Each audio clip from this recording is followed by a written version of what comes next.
বিসমিল্লাহির রহমানির রহিম। প্রিয় বন্ধুরা, এই যে আমাকে কিন্তু অনেকেই করেন, মানে অনেকে মাঝে মধ্যে বলেন যে আমি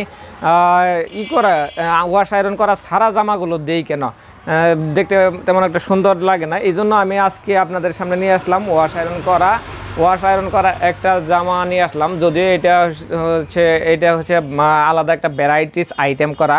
এই আইটেমটা হচ্ছে একটা অন্যরকম সিস্টেম করা। দেখলে আপনারা সম্পূর্ণ দেখলে বুঝতে পারবেন। এটার বডি হচ্ছে হোয়াইট কালার, এটার সম্পূর্ণ বডিটা হচ্ছে হোয়াইট কালার বডিটার সাথে, এবং কি ভয়েল কাপড়ের উপর এটা হচ্ছে বডিটা হচ্ছে ভয়েল কাপড়ের। আর এই যে হাতা দেখতেছেন, হাতা হচ্ছে প্রাইড কাপড়ের এটা হাতা, হোয়াইট কালারের সুতা দিয়ে কাজ করা। দেখেন কালারটা সাদার সাথে এটা হচ্ছে আলাদা একটা কালার কম্বিনেশন করা, যেটা হচ্ছে গোলাপি কালার বা মিষ্টি কালার বা গোলাপি কালার এরকমই বলতে পারেন। আসলে একুরেট হচ্ছে প্রাইডের কাপড়, তো এটা হাতাটা প্রাইডের কাপড়।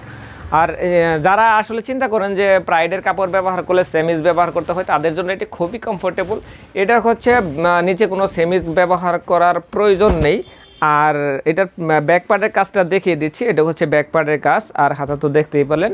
আর এটার হচ্ছে উড়নাটা হচ্ছে উড়নাটা প্রাইড, আর সেলোয়ার হচ্ছে ভয়েল কাপড়। আমি আগে সেলোয়ারের কাপড়টা দেখিয়ে দিচ্ছি, যেহেতু হচ্ছে এটা দেখতে সময় কম লাগবে। এটা হচ্ছে সেলোয়ারের কাপড়, হচ্ছে এক পাশে কাজ করা থাকবে। আর আমি আপনাদের উড়নাটা দেখাচ্ছি। উড়নাটা খুব ভালো করে দেখবেন, এটা মনোযোগ সহকারে দেখবেন। এই উড়নাটা দেখেন, প্রথমে আমি 3টা পার্ট করছি। 3টা পার্ট করার পর মাঝখানে হোয়াইট কালারের দেখেন পার্ট ঢুকিয়ে দিছি, আর চারদিকে এটা পাইপিং করা।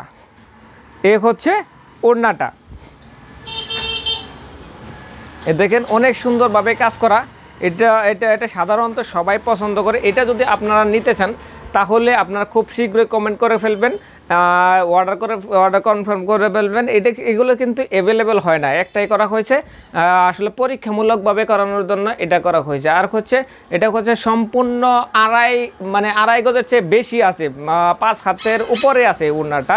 আর প্রশস্ত আছে আপনার 37 থেকে 38 ইঞ্চি।